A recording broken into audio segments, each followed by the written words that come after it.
Like everyone, social distancing has changed my life. A year ago, I had the world by the balls. Amazing, smart, funny, and beautiful wife. A family that cares about me. Great paying job with ongoing career potential. Friends I would trust with my life. So how do you start to doubt yourself and everything that happens in your life? You discover that what you thought was strong is not nearly as strong as you expected. As fear of COVID began to spread, each state decided to take its own measures to deal with the crisis. Since the federal government was not interested in a nationwide lockdown, the states were left to their own devices. Each state acted in accordance with its own political line. Those who leaned toward liberalism began to close themselves off, while those who leaned toward conservatism kept things open. We got a kick out of the governor shutting everything down, while the state legislature and judges tried to force it to reopen. But until that happens, everything is closed and gatherings of more than 20 people are prohibited. Unless you decide to protest, protest actions remain acceptable. If you can understand any of this logic, you are smarter than me. Since we were not deemed indispensable by our intrepid governor and health advisor, we set up our new work offices in our previously established home office, which fortunately required almost no real physical changes, just the scheduling aspects of how we could work seamlessly with the demands of various online meetings and tasks for children. 2 out of 3 children had active teachers who gave tasks, but one of them had a lazy teacher who gave them almost no assignments and mostly took the rest of the semester off. Strict adherence to our schedule became necessary as we dealt with the responsibilities of teaching, parenting, and work to the best of our ability. Most of the time, one of us would teach parent while the other did his job, and then we would switch. Friday evenings became golden working hours when the kids finished their projects for the week. Once they completed their training, they connected to their digital device of choice, allowing us both to work simultaneously with minimal distraction. So Sarah and I had a rare moment in the office. She is a middle manager and is responsible for about 10 people with whom she interacts quite regularly. They held weekly meetings on Fridays to make sure everyone knew what was going on and were prepared for the following week. This was one of the typical meetings. Those who were successful were congratulated, and those who were below the acceptable level were either gently encouraged if it was a random event or told to stay after the meeting for one-on-one consultation, which meant they were in serious trouble. Andrea was one of Sarah's less successful performers, which is understandable considering Andrea was hired for her looks rather than her mental acuity. Back in the days when you could meet people in person, her gorgeous looks made complete business sense. Guys are distracted by her appearance and may decide to make an order to see her again. It's stupid, but it works. This skill set becomes irrelevant when there are no face-to-face meetings and you need to really know what you're talking about in order to make a sale. Sexuality is much harder to sell on video than in person. Andrea didn't have the best skill set, which is why she was always on the fail list, and today was no exception. I smiled as I listened to Sarah talk about her disappointment with Andrea's work. Even though Sarah tried to be positive, everyone in the Zoom meeting knew Andrea was in trouble when Sarah told her to wait until after the meeting ended. "Of course, Sarah, I'll wait," Andrea answered disappointedly. This should have been the end of it, but this sometimes happens to most of us at one point or another after we finish speaking on a video conference. We forget to turn off the sound. I don't know who she was talking to, maybe to herself, but Andrea just gave vent to her feelings, not realizing that the sound was on. The fucking smug bitch is going to yell at me for messing up a little. I wonder how confident she would be if I told her husband that she had sex with Corey at the last conference. My head immediately looked up from the computer and looked at my previously loving wife as her eyes widened and her mouth fell open. Her team members could be heard shouting, "Oh my God, shut up!" And even, "Damn it, this is impossible!" I got up from the table and went to Zoom. "Thank you, Andrea. If possible, I would like to talk to you more about my wife's relationship with Corey." I gave her my cell number and email address, while Sarah just continued to sit there in complete shock at what had happened. You also probably don't need to wait after the call. I think Sarah has other problems right now, so maybe she'll talk to you later. John, it's me. Before you go down the shit trail, let's take everything to the bedroom so we can talk about it while you pack. I saw her look at her computer, confused, and then turn and follow me as I left the office. Entering the bedroom, I reached under the bed and pulled out her suitcase. Gather everything you need to live in your parents' house for the foreseeable future. John, I'm so sorry. It was a one-off event. I celebrated and drank too much after receiving the award for saving the Collins deal. I swear it only happened once, and I've felt so guilty ever since. Of course you feel it. That's why you told me right away as soon as you got home. Pack up your junk and go to your parents. I'll even call them to let them know you're coming. Taking out the phone, I called my father-in-law, and he picked up after the second ring. Isn't it great that Brady acted like crap last weekend? Best day in years. It was fun to watch, but unfortunately, I have a serious problem, and I need your help. It seems your daughter has a boyfriend that I was just informed about. While I figure out what's going on, could she stay with you and Jackie for a while? It's not funny, John. No, Tom, I'd be glad to joke. Talk to her yourself. I handed the phone to Sarah, who looked at it like it was a hand grenade. She slowly brought it to her ear. Sorry, Dad. While Jackie was a retired English teacher, Tom clearly had a knowledge of swear words that would make a Navy Chief Petty Officer jealous. While he chewed on Sarah, I continued to pack her clothes, then grabbed a small suitcase and moved on to her hygiene products. A few minutes later, she handed me the phone, in tears. So, is it okay if she stays for a while? Sure. Maybe I can knock some sense into this idiot. After a pause, he continued, Why are you so calm now? Are you all right? I'm just in shock right now. What really worries me is that I will be angry and possibly violent with her later. I think it's best for everyone if she stays away for a few days until I figure out what happened. She will arrive soon. Having finished the conversation, I turned to Sarah. I'll put this in your car and tell the kids you'll be leaving for a couple of days. Let me make my position very clear at this point. You lied, you left. If this is a protracted matter, then you are gone for good. It's only because of the kids that I'm not filing for divorce today, so you have a little time before I call Dave for a divorce lawyer recommendation. She came outside shortly after I finished putting the bags in the trunk of her car.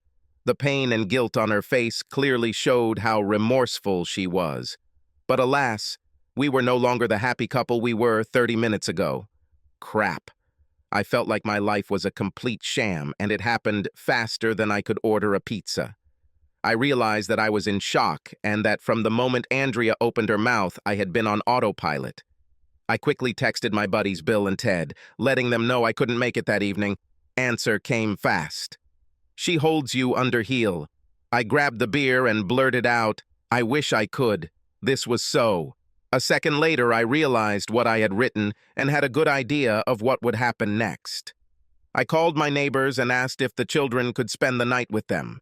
I took the children away and managed to return without getting into a serious conversation with the neighbors. Shortly after I returned home, Bill showed up at my door. As I opened the door to let him in, Ted pulled up in his pickup truck. We watched with interest and awe as Ted reached into the back of his truck and pulled out a shovel, trash bags, and limes. Billy and I were just looking at each other, both clearly embarrassed, when Ted walked up to us. We're going to kill this bitch, right? Said Ted. Bill burst out laughing, and I couldn't help it either. Ted just looked completely ridiculous. Bill asked him, What are you going to do with the limes? Make her a margarita and poison her with alcohol. No, dumbass. I saw a documentary on YouTube about a Mexican cartel that used limes to dispose of corpses. You need lie, idiot. Maybe there's something better to distract from the terrible state of health than listening to two people having a stupid argument. But since Ted has openly stated his intention to kill Sarah, it would be best to get these two inside before the cops arrive, and I have to explain Ted's choices. He's not calling you a liar, buddy. He's trying to tell you it's lie, not lime.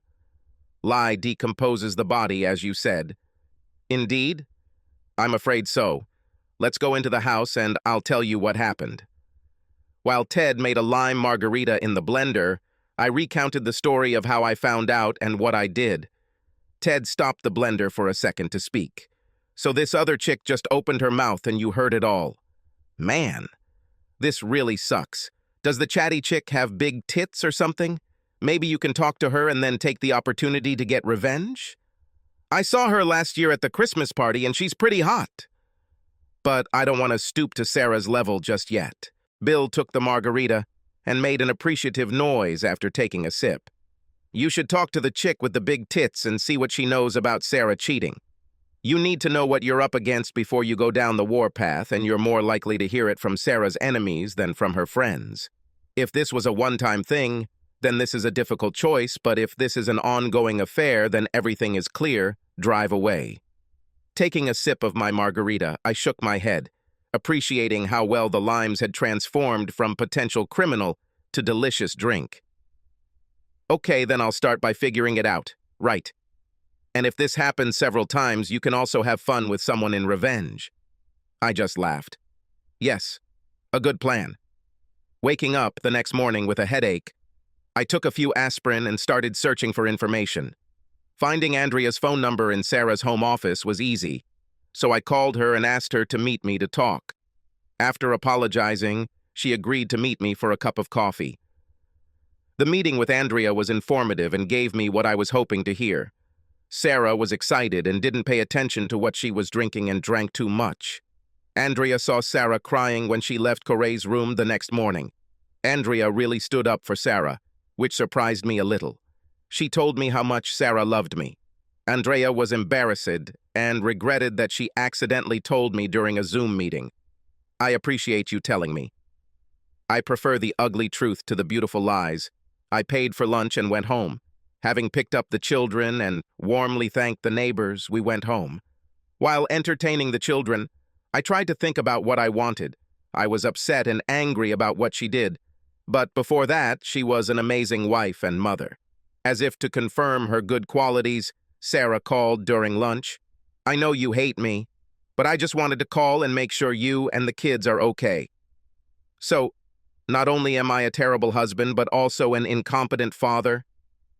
No, that's not what I meant at all. Peggy sent me a text telling me to have fun last night while she watched the kids. I know I hurt you a lot, and I just wanted to make sure you were okay. Well, did you have fun last night? Enjoying your free time with your lover? Sometimes I can't control myself, and the petty reprimands in that moment seem to make me feel a little better. And yes, I'm being childish, but she started it. I spent the whole evening in tears telling my parents what a complete idiot I was and how I would end up as a strange divorced lady with 100 cats. I couldn't help but smile, knowing how much she despised cats. I will never be able to tell you how sorry I am for what I did to us. Please give me a chance to show you that I'm more than just a bitch who did something really stupid. I thought for a second. I had a sketch in my head of what I wanted to do, at least with her. Come home tomorrow afternoon. We'll talk and find out where we are. But don't forget that there were at least 2 stupid things when you didn't confess to me upon your return. We'll talk and I'll decide what I'm going to do. Indeed. Yes. But I need you to write down everything you did with him and anyone else you were with. I need to know the scale of the problem I'm dealing with. So, if you have any other skeletons that you are hiding, you better write about it in a letter. Fine. Should I email it or bring it with me? Both. Bring it with you. The children were oblivious to what was happening and accepted without hesitation that Sarah was at her parents' house. Pizza and drinking in front of the TV helped the kids get through the evening. The next morning after breakfast, the children and I went for a walk. As we walked, I asked them various questions about school and sports. Towards the end of the walk, I asked each of them what they loved about their mother. I like that she reads me stories before bed. I like your stories, Dad, but Mom is much better at it, said Susie. I couldn't help but laugh. Thank you, I think second place is not so bad. I turned to Janie. When she helps me with my math homework so that I answer correctly. Are you saying that I'm bad at helping with math? No, Dad. She just teaches it a little differently, so it's easier for me to understand than when you do it. Because Mom and I kind of think the same way. That's fair, but what about you, Will? I like the way she takes care of us.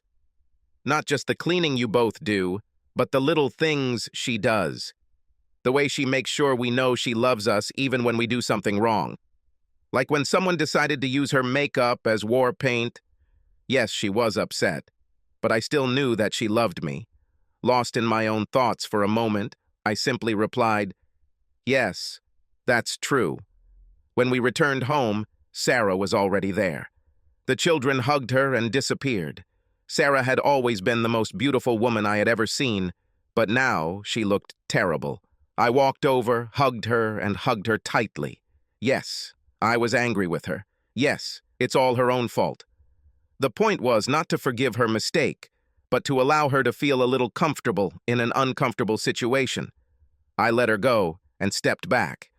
Let's go out to talk. As we sat down on the patio chairs, she placed the letter in front of me. I opened the envelope and began to read the letter. She went into more detail than I would have liked to know when she wrote about all the guys she had been with before we met. But most importantly, she told me what happened to Corey in great detail. She said how ashamed she was of her stupidity. He didn't rape her, he just took advantage of the situation when they were both drunk. She confessed her failure. She suggested taking a lie detector test, but I told her not to do it as it would be a waste of time. If she lied, we're screwed. She knew it, as did I. We talked until lunch, and then again. We agreed that marriage counseling might be a good idea. We were going to think of counseling as marriage tuning.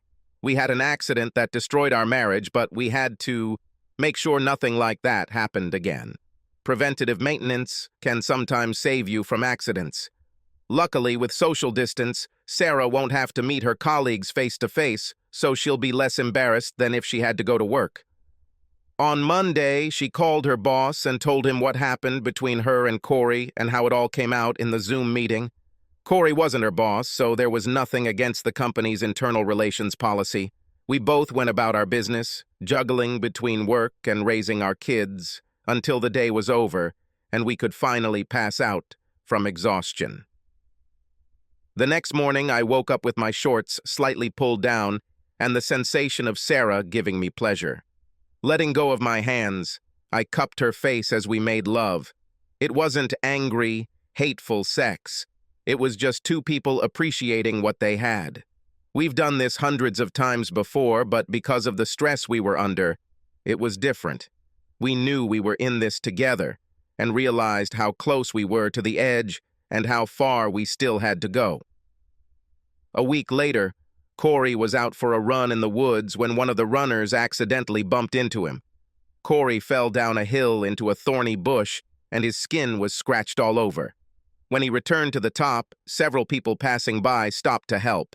They didn't have a first aid kit, but they did have some limes from lunch, and they were very convincing him that it was, in fact, a natural disinfectant. Corey screamed in pain as the acid began to clot his blood, causing a small chemical burn. However, it helped stop the bleeding. Corey lay there, screaming and crying in pain when the guys left and didn't hear them talking to each other. Good thing lemon lime? Yes. Did you know that alkaline shit can clean drains too? I found it at Home Depot. Good, because when John is done with the asshole, we might need this along with your shovel. Subscribe to our channel so that your second chaff doesn't cheat on you, and go ahead and listen to the next story, because this story is nothing compared to the next one. If you're